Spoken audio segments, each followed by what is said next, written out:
What's up, y'all, and welcome to another episode of Worldly Church Girl. It's your girl, your host, Lillian Harshaw.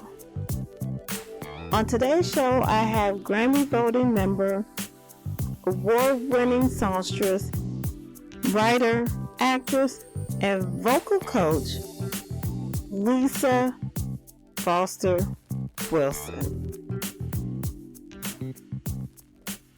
So, did you come from a musical family? I did. My father sang. He was a preacher, so I'm a PK kid. My father did sing. He used to be a blues singer till he, got saved and became a minister. And he sang all the time at church. And actually, he was the first person to put our church radio ministry together. So he did this huge radio ministry. It was very big at the time, back in Connecticut. So yeah, my mother sang a little bit, but my father was the real singer. Okay, blues singer. So you was really all up into you was raised around like BB King and stuff like that growing up. Yeah, my father, by the time I came along, he was a saved man. Okay. But, we had the Al Green, and I listened to the radio. We were Pentecostal, so y'all, everything was tight. So lockdown. It was locked down, girl. It was locked down. But there was some stuff that I listened to, and plus I was the youngest, so by the time I got, a little bit older, my brothers and sisters, there were 6 of us. My brothers and sisters were listening to other things. So I listened to a lot, through them. Also, my sister would have records and stuff, and I would go down in the basement and play those records and, sing to my Shaka Khan and all that kind of stuff down there. So yeah, it was all kinds of music. Your childhood sound like my childhood. Had the older siblings that had to live vicariously through their stuff. Because upstairs, well, we didn't have an upstairs, but down the hall, it was, the Mighty Clouds of Joy and, all the mass choirs and all that. But yeah. Florida mass choir, this mass choir, yep. And all of that played. And, randomly hear mama shouting and speaking in tongues, just yep, Rance Allen and all of them. My mother was in John P. Key. She was really into John P. Key. She played him a lot. Yes. Yeah. Good times. Right, I know, right? Had to explain to my friends what's that in the background. I know. When I was in school, there was one other girl who was like me. Mm-hmm. Yeah, you're lucky. In my school, I didn't have any friends in high school that related to that. No, I did. They were, our school was very diverse. So there were, a good amount of African Americans and white people. So there was a lot of people who understood what it meant if you said you were saved. Like you didn't have to explain that to them, but there, that doesn't mean that there was a lot of them that actually were right in high school. So there was I think it was 3 of us, but there, this is funny, the various degrees of savedom. Girl, stop.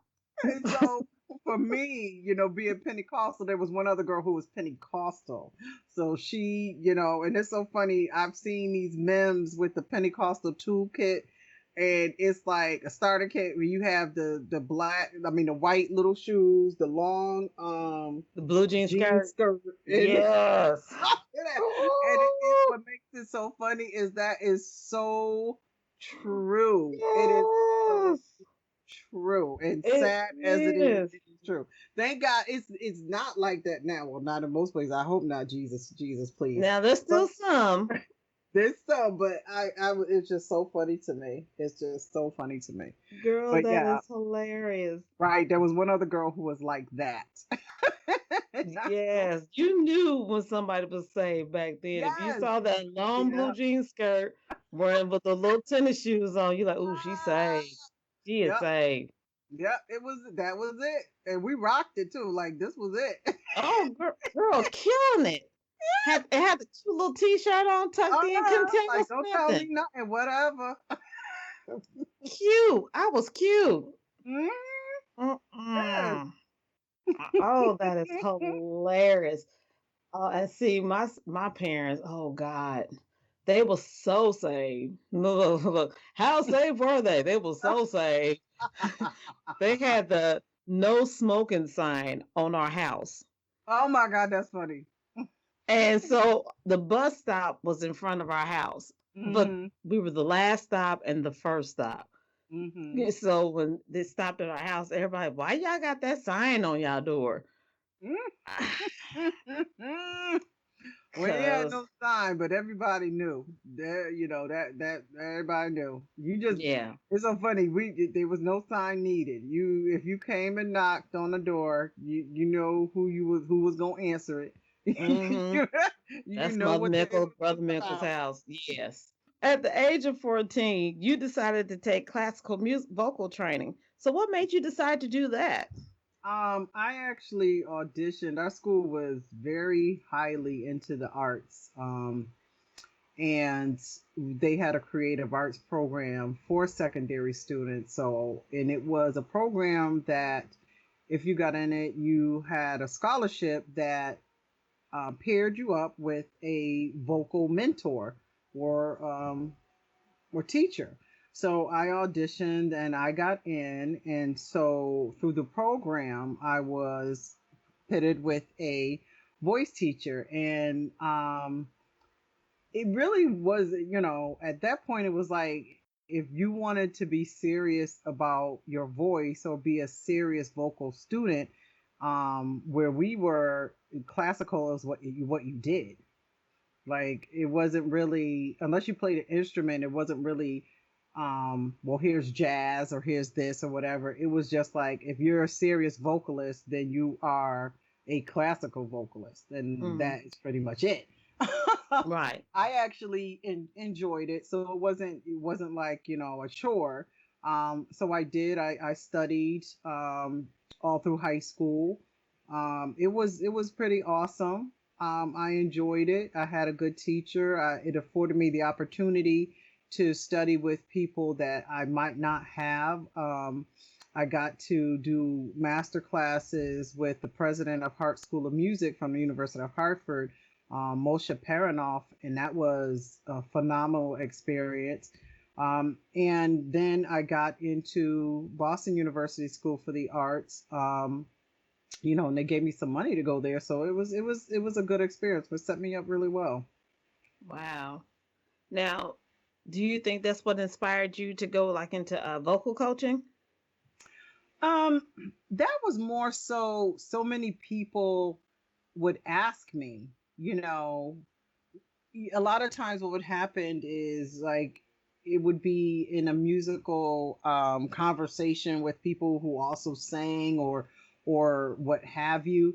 And from the background that I had and studying as long as we did, um I always tell people it's a curse and a blessing, Mm-hmm. because it's hard to listen. For me it's really hard to just listen as a regular listener, without, I don't want to say nitpicking, but without listening differently. Like, sometimes, I'll be sitting with my family and we'll be listening to something, and my husband, he likes all kinds of music. He's really got an eclectic taste, and he'll be like, "Oh, that's really this and this and this," and I'll be sitting there going, saying to myself, her tone is not good. Her placement is off. The diction is just absolutely sloppy. And on that last cadence, she was flat and she didn't finish the word. Where's the T at the end of that? Bright. How come, was a bride? I don't know what that is, So, for me, it just, it's hard, but that's how it kind of came along. Like people, we would be talking and I would say, well, and then they would ask me, would you do some coaching for us, or would you? And then I would. It's definitely for me. I have to be invested in order to do it. It isn't something that I just go around and saying, okay, come to me, come to me. It is something that I have to be vested in. It is somebody that I have to have some sort of stock in. And then once I do it, I'm all in. So it's very selective as far as the vocal coaching goes, because, for me, it's, I don't want to say it's not enjoyable, but it's work. Right. It is. It's work. And you have to decide, and to me, it's an important job. So I wouldn't just take it lightly. So, it has to be the right fit. I think all vocal coaches and all students need to keep that in mind too. Don't just go to somebody just because you hear that they have a nice voice or whatever. It has to be a right fit for the both of you, and you have to, and as a student, you need to ask some questions as to how they're going to teach you and what they're going to teach you and all that kind of stuff. So it's a big responsibility to me. So you wouldn't just just take anybody as a student? No. I one of the reasons is I have a very distinctive personality. Girl, get out. No. I do, really, yeah. And and I don't know if it's ages, whatever, but I'm just not really I'm not gonna coddle anybody, and it doesn't work for everybody. And one thing I don't want to do is somebody who has a gift or somebody who has a talent or whatever, if to kind of dim them. One of my friends always talks about blowing out somebody's light, and what I don't want to do is blow out anybody's light just because my personality might not be the right for them. The other thing is, like I said, to me, it's a huge responsibility and a huge undertaking, and it's a lot of time. So for me, it's also how much of my time can I afford to devote to this person or to get them where they want to get to and still do the things that I need to do. I mean, I had someone recently, I guess just before the pandemic, send me a video of them singing and want vocal coaching. Well, they had some basic talent, but they needed a lot. And I just couldn't do it. And, it was, a matter of, I'm not the right person for you. Not that you don't have talent, but, I mean, we would have had to start. For me, with what I heard, I would have had to take them down to basic, and we're going to build you all back up. And that takes a lot. And with the other things that I had going on, I knew that for me, I couldn't devote as much time to it as I thought the person deserved. So I wasn't going to be like, yeah, come on, and then only do it. You know what I mean? And then only half do it. Mm-hmm. So yeah, it has to be, and students should be thinking that way as well. It has to be a right fit. You have to be in a position to where you're going to receive the information in a way that's going to benefit you, in a way that's going to motivate you. And so I think for both the student and the teacher, it has to be a right fit.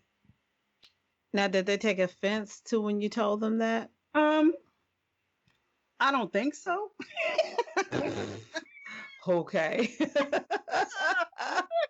I mean, they didn't come back at me and say anything, negative. But again, I explained that, you do have a raw talent, and that's really what it was, a raw talent. Mm-hmm. But the person had no kind of understanding of what it takes to actually produce sound, to sing a song, of like airflow and placement, and those are basic things that you really have to get into somebody. Once you get, and for some people it can be hard, just the breathing aspect on it. I mean, I've had people where just the breathing was hard for them to comprehend, the diaphragm, and your rib cage expanding and how the air comes out. And we've tried several things. Sometimes I've had people lie on the floor. Sometimes I have them press their back up against the wall just so that they can really feel it. So I mean, there's a lot going into just making that sound. Mm-hmm. So for me, again, I gotta have the time. It has to be somebody, um, that fits into what I can provide and how much I can provide for them. And at this point, I think it's more of, for me, if I do it, it's singers that have more of a basic knowledge than someone who is raw in talent and needs that extra and needs that hand holding. And when I explained it to them, no, I don't think that they were. I mean, because it's someone that I still talk to, so I'm assuming that if they if they were upset about it, we probably wouldn't be having no conversations. But you can never tell. But I'm Right. going under the assumption that we cool. Okay. Now, okay, I always wondered, what does raw talent mean? I mean, what is the definition of raw talent? For me, for in this instance, I'll use this person as an example. For this instance, they had a nice tone. Their voice had a nice tone to it. Um, their ear was pretty good. Um, so it was a matter of they just didn't have the basics to understand how to breathe and support the tone that they were making. So because they didn't have that, and it wasn't practiced, they would go sharp or flat depending on what kind of breath they took, although their voice was actually pleasant to listen to. Mm-hmm. So I mean, and they could hear, for the most part, when they were off. If you can't hear when you're off, that's a whole nother conversation. But Wow. if you can hear, um, that you're not, that you're out of tune, then that is definitely somebody's that's easier to work with than somebody who can't hear that they're actually out of tune.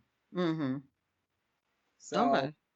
yeah, so the raw talent for me, and other voice teachers or coaches might define it differently, but for me, somebody who has raw talent is somebody who has the tone, who has a distinct tone, and a good voice, and definitely is someone that has an ear for the music.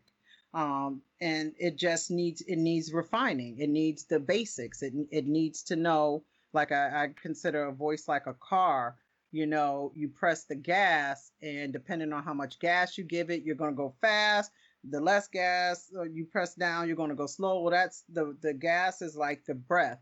You need to know, as a driver, how much you need to press it in order to stay at 50. It's just like, with a voice, you need to know how much air and how much play and where to place it in order to stay in that middle, to stay where you need to be, to stay in that center tone, to make it pleasant for the people who are listening. Mm-hmm. Okay. Well, I got my little lesson for today. Now, you have won and been nominated for so many awards, and you've partnered with like Jazmine Sullivan, Jennifer Hudson, even Nicki Minaj, Puffy, and your song, God's Groove, even made like the 59th Grammy Award ballot. Now, Mhm. do you remember where you were and what you were doing when you got the call that the Grammys had you on their ballot? um, well, they don't call you. That's rude. No. And um I had the producer I had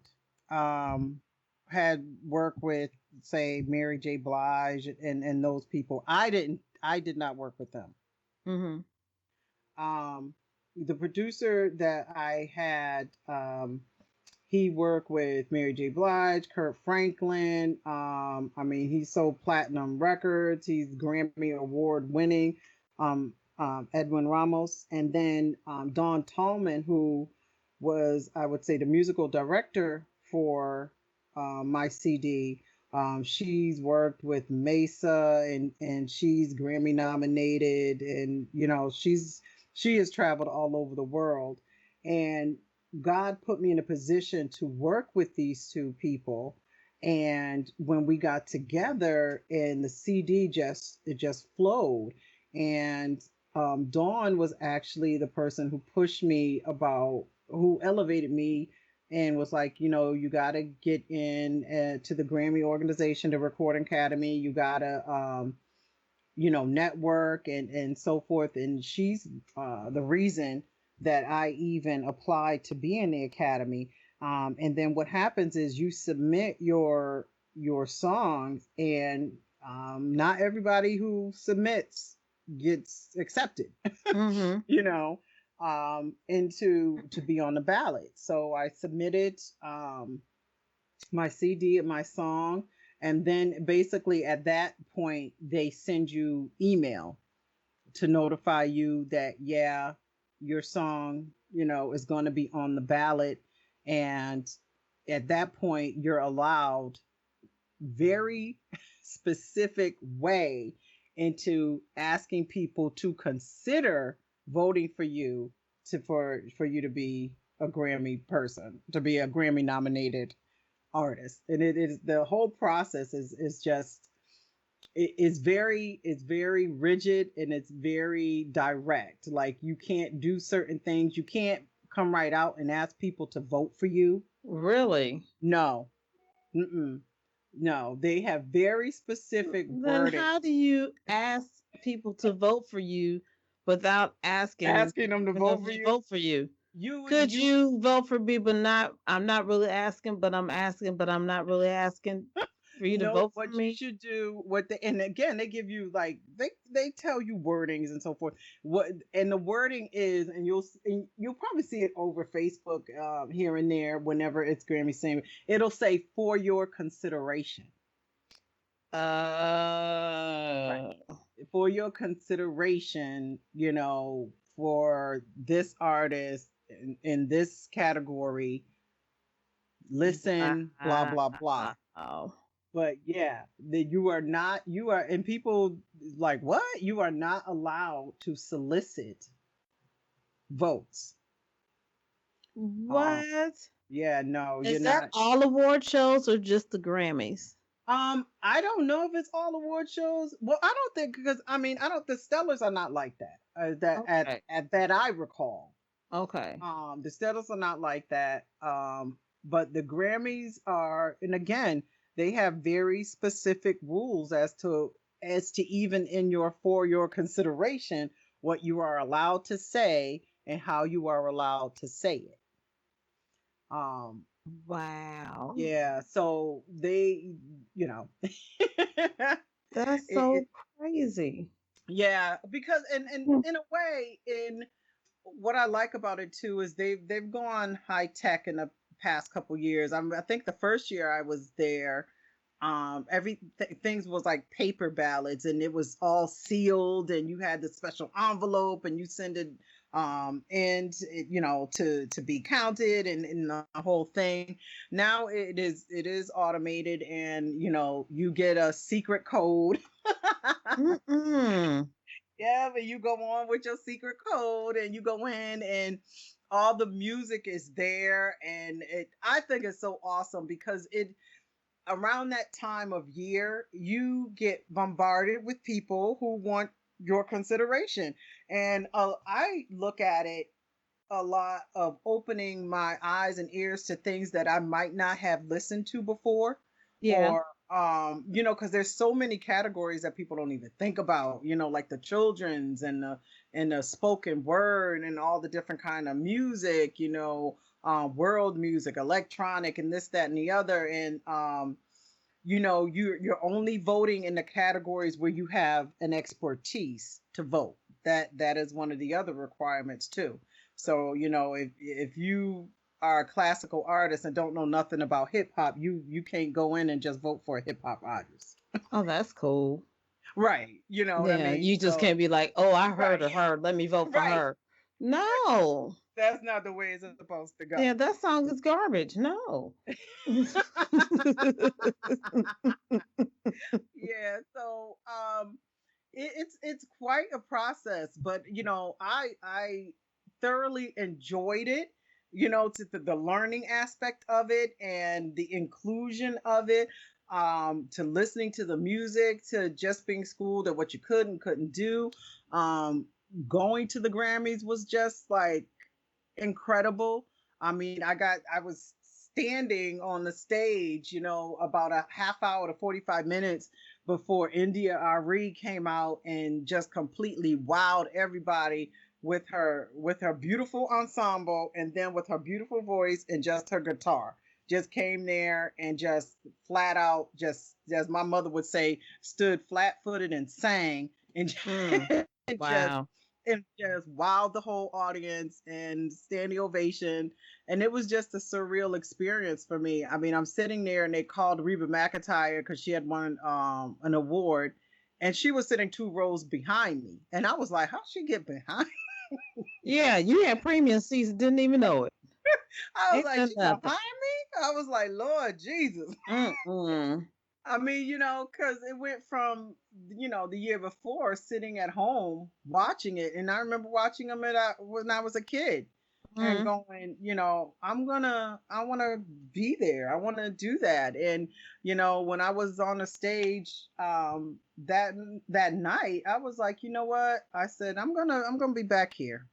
And it's not just going to be, you know, just as a member, you know, doing this and being on the stage. I was like, I'm gonna work, and I'm gonna, you know, be thankful for what God has given me, and I'm going to take it and give all that I can possibly get from it. I want it all. So it was awesome. It was a very awesome experience, and I got to bring my daughter, which was, I love that because it exposed her at an age that, you know, I didn't have that exposure yet. But I try to make sure that she gets the opportunity to be involved in as many things as she possibly can, you know, because music is something that she loves and wants to pursue herself. So now, how old was she when you took her? Let me see. It was nice. So she would have been 11 going on 12. Oh, wow. That's a heck of an experience for a 12-year-old. Yeah, we went down and, you know, we picked up the tickets for the show. And even that is like at a secret location. That's so insane. Yeah, you know, so they don't mail you the tickets. You got to pick them up. No, you have to go pick them up. You have to go there with your ID, and you have to go pick them up. And you can only pick them up within a couple of days of the show. Usually the show is on a Sunday, so they let you start picking them up, I want to say Thursday night. And again, it's only at a certain period of time. You know, it's not 24/7, and if you don't get them that Saturday before they stop handing them out, then, you know, you ain't going. Okay, so what, like those A-listers, what if they don't say like one of their associates to come pick up their tickets? They have to physically go get it themselves? They probably do. People that are who get a final nomination, they would, I'm sure, you know, that's their rep or PR person or whatever is coming to get them and seat them where they seat them. For the members, for other members that aren't, you know, nominated, which, you know, the majority of the members aren't nominated at you know, at any given year, then they have to, and again, if it's depending on if you have and a lot of people are independent artists now, even the, you know, kind of famous ones turn to be independent artists. But if you're an independent artist, then a lot of times, you know, you're doing stuff all, you know, yourself. and you will go. I love to go pick up. I met Patrick Starr, the makeup artist when I was there, Mm-hmm. and who else did I can't remember the other person when I was there picking up my tickets. So and there was people there doing interviews and stuff. So I was, so some of them are there, for that purpose, interviews or whatever. So it's a whole thing. Wow. I mean, it really is. It's a whole thing. I mean, Thursday night there's something. Friday night there was something. It's a whole different kind of situation. And like I said, it was awesome to be a part of it. And I was bummed because we moved this year, and my plan was, we're gonna drive to LA and this year, and we're gonna go and blah blah blah, but obviously with the pandemic none of that happened. Right. But there's still next year, and that's right. Working on some new stuff, and hopefully stuff will be done and I can submit this year, and we'll see what happens. Absolutely. You'll be ready. Uh-huh. And baby girl can go with you again. That's right. Pick out her $1 million gown. Okay. All right now. Yes. All right. Yes. Now, now, since you're talking about getting some new stuff out there, how would you describe your musical style? My musical style, I would describe it as a jazzy neo soul style.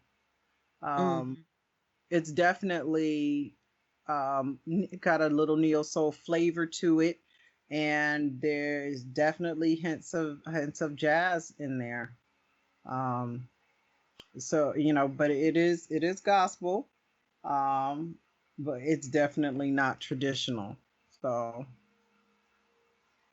you ain't gonna hear no organ in there. Ain't gonna be no Hammond. Ain't gonna be no Hammond. No Hammond. No tambourine. No tambourine in the background. There's no Hammond organ and no tambourine in the background. Although maybe I'll come up with something where I might need a Hammond organ and a tambourine in the background. Because even that has a particular flavor to it that just it takes you back. You hear that? Takes you back. Yeah, you hear that on. You just be like, "Oh Lord." Okay. it get does, a quickening. Yeah. Now, I know you have a project coming up soon for Color Girls. Tell us about that. Yeah. It's going to be on Clubhouse, and the actual play is going to be on April 24th. And I am actually going to be performing a song on the 17th on Clubhouse, which is going to be their pre-show. It's also available as an open mic for those that come. So if we have some of them aspiring singers that I was talking about, or people who want to do a poem or something, it is a formalized jam session, I guess you would call it. So you're going to have some established people doing poetry that they wrote specifically for the play. I'm going to be singing. There's a couple of other young women who are going to be singing. We had a rehearsal this past week, and it was awesome. I mean, the original pieces that were written by these poets are moving and powerful, and I was just blown away by the talent that was in that room. So it is something that I'm looking forward to. I was asked to do it, and I was like, yeah, this is something that I could do, something that I could get with. So I'm looking forward to it. It's going to be on the 17th, and then the main production is going to be on the 24th on Clubhouse. Oh, that's what's up. Well, I told you my story behind for Color Girls, yes. but I will listen for her. This is a little different. I will not share that story with y'all, but No, No, y'all just gonna have to not hear that one. Yeah, this is something that this is gonna be between me, Lisa, and the Lord. Yes, Jesus.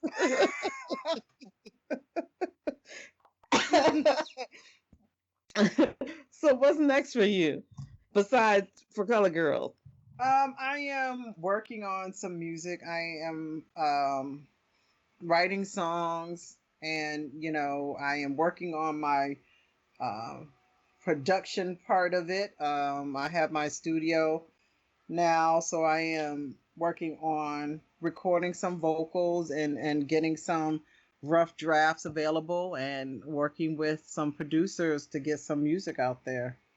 So that's where I'm at. Yeah. Now, I know you told me before that your daughter is a singer too. Now, she gonna be on any of these tracks or no? Oh no, she will. She will. Okay, good. Definitely will. Or she might do one of her own. We'll see. Uh-oh. Yeah. Yeah. Uh-oh. Definitely might. She might be like, no, mommy, I need my own. I step to the side, mommy. I got this. Yeah, that's her attitude too. I got mom. I got it. Okay, whatever. Now, you told me before that she's like been like listening to the side and so-called like try to tell you that you're wrong. She'll be like, if I'm singing in the room or whatever, and messing around or even doing whatever or trying some things out, and as a vocalist, so you try some stuff out. Sometimes stuff works, sometimes it don't. Right. And when I come out of the room, she'd be like, oh my, that sounds good. But that one part, if that one was a little off on. I was like, girl, if you don't sit down, stay in your lane. I was like, I'll be like, yeah, I know. Okay, I just did, I'll be looking at her. She'd be laughing. I was like, girl, if you don't sit down somewhere. Girl, these babies are a mess. They are a mess. Now, what is your dream project? My dream project. I don't know that I have a dream project. There's just so many things that, not even so many, there's some things that I definitely want to do. I definitely want to do a show. I don't know. People come at me. She said a show. She a gospel artist. What, gospel people can't do a show? Girl. I definitely want to do something with piano and upright bass and some drums, something more intimate with the music that I have from my previous CD and the stuff I have coming out. That is something that I really want to do. That'd be nice. Yeah, that's something that I'm going to work on for the summer. I want to complete my next project. I did write all the songs on my first project. So I want to do that, but I also want to get a little bit into producing some of the songs. So there are things that I definitely want to do and have on my list to accomplish. The concert, if that's what I should call it, that I want to do, the little intimate thing that I want to do, that is like, I guess that would be my dream right there. Okay. To get that done. Yeah, I guess church folks do call it concert or a musical. Yeah, a musical, It's still a show. Right. I'm like, is you charging me? Yeah. Yeah, but no, they call it a concert, musical. No, when they ask for money, then they say a love token. Yeah. Free will offering. Free will offering is another one too. Free will offering, because sometimes them love tokens, they be so small you wouldn't think the person like you. Never mind, love you. Okay. It's like, this what you think of me? Oh, okay. Could be some quarters in the basket. You're like, they don't like me. They do not love me. They don't like me. Like, you know what? You can just reach your hand back in there, just retch around and just Okay, take your retch money back. around. Retch around and just take that quota back because you don't love me. Jesus is not in this. Okay. All right. I don't see God nowhere up in this. Nowhere. Now, what advice would you give to an up and coming gospel artist? Know their craft and know the business. There is, the gospel, and then there is the gospel industry.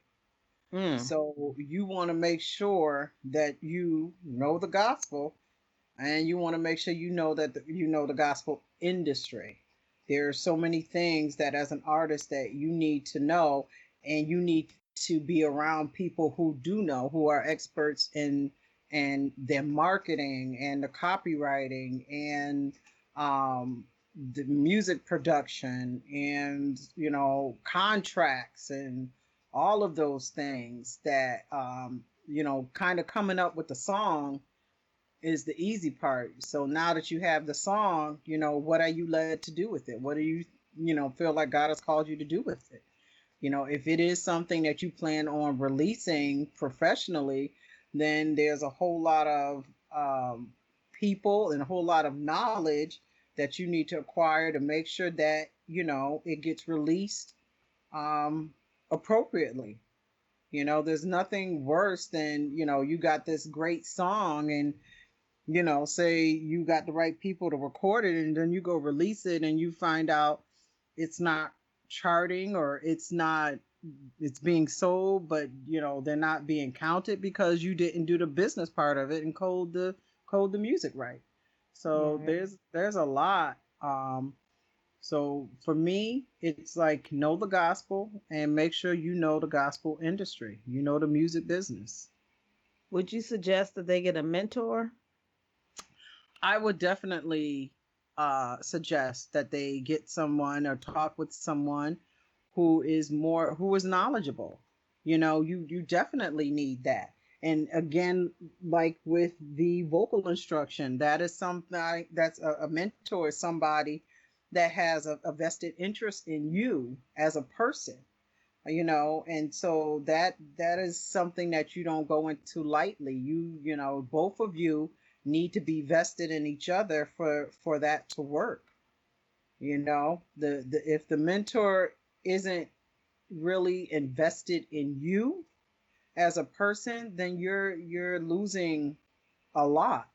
You're not getting the full benefit of what a mentor actually is supposed to be. Mm-hmm. Yeah. All right. So how can people find you? They can find me on my website, which is lisafosterwilson.com. I'm on Facebook, Lisa Foster Wilson, and Instagram is Lisa Foster Wilson Music. So I am all over the place. My music is at all digital outlets, CD Baby, iTunes, Spotify, and all that good stuff, Amazon. So I am all over the earth. I am one with the universe. I am one with the earth. I commune. Sound like Eartha Kitt. I am one with the okay. Right, darling. All right, sis, here's your last question. Now, if you could have any song that's not yours be your theme song when you walked into a room, what would it be and why? Oh, that would be Shaka Khan, I'm Every Woman. Girl. For all the obvious reasons. Oh. It is all in me. Now, anything. Anything that you want done. Okay? I do it naturally. It just comes. That's just, look, it just comes. That's it. All right. Well, I cannot thank you enough as always. You are a blast to talk to. Yes, it's always fun. Oh, I love you dearly, and I cannot wait to see what is in store for you in the future, because I already know it's going to be nothing but greatness. Oh, I thank you so much, and you as well. This is always a good time, and I appreciate the offer. Thank you. Thank you, Lisa, for being on my show. As always, I truly enjoy you. You gave me the honor of being on my live show, and now you gave me the honor of being on my podcast, and I cannot thank you enough. And as you just heard, that's right, Worldly Church Girl has gone live.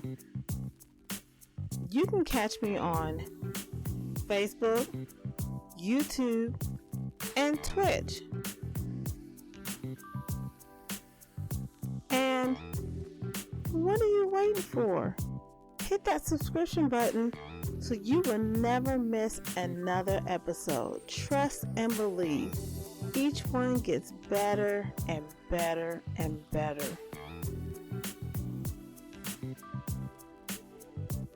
And if you'd like to be on Worldly Church Girl, click the link below, shoot me an email, and let's see what we can do with that thing. And as always, thanks for joining your one and only Worldly Church Girl.